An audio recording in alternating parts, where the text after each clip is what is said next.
Oke, di sini saya akan menjelaskan kenyataan pahit abad pertengahan. Kondisi kemiskinan yang dialami rakyat pada abad pertengahan, khususnya di wilayah Inggris, ikut memicu lahirnya Renaissance. Walaupun akhirnya, mereka mulai menemukan kesadaran bahwa mereka sendiri harus mampulah menemukan jalan keluar terhadap masalah hidup mereka sehari-hari. Mereka sadar bahwa Tuhan telah menyediakan potensi bakat, harkat, dan martabat agar mereka mampu mengusahakan kebutuhan mereka sendiri. Kesadaran inilah yang melahirkan gagasan-gagasan besar seperti keadilan, hak, martabat manusia, dan kebebasan seperti sekarang ini. Kemudian, saya juga akan memaparkan jatuhnya Konstantinopel. Pada 1453 Masehi, Konstantinopel jatuh ke tangan dinasti Ottoman. Hal ini memberi dorongan tidak langsung bagi lahirnya Renaissance. Banyak cendekiawan yang bekerja di Konstantinopel akhirnya menyingkir ke Eropa. Diketahui pula, para cendekiawan ini akhirnya mengajar bahasa Yunani dan Latin di sana. Berikut ini adalah ilustrasi jatuhnya Konstantinopel dan dinasti Ottoman. Akibat banyak cendekiawan yang menyingkir ke Eropa, minat untuk mempelajari kebudayaan Yunani dan Romawi akhirnya meningkat di wilayah Eropa.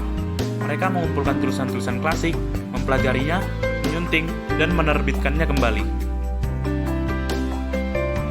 Saya akan memaparkan materi tambahan, yaitu penemuan mesin cetak.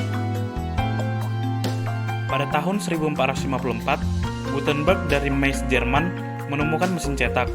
Hal ini secara tidak langsung dapat mempercepat gagasan yang melahirkan revolusi Renaissance.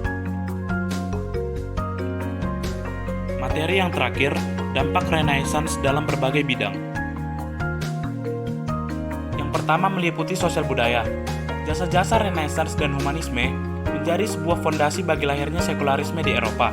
Pandangan sekularisme menekankan agar urusan publik tidak lagi berlandaskan agama, karena urusan agama dianggap sebagai urusan masing-masing individu. Yang kedua meliputi ekonomi dan politik. Gerakan Renaissance perlahan-lahan menyingkirkan peran agama dari kehidupan publik. Sebagai ganti agama, masyarakat pada masa Renaissance memperkuat dan mempelajari fungsi dan peran negara. Raja-raja dan para pedagang bekerja sama untuk mengembangkan perekonomian dari sebuah negara. Dalam perkembangan ekonomi dan politik mereka, tumbuh kesadaran bahwa kesejahteraan suatu negara ditentukan oleh banyaknya aset atau modal yang dimiliki serta besarnya volume perdagangan global suatu negara. Pandangan inilah yang kelak disebut sebagai pandangan merkantilisme.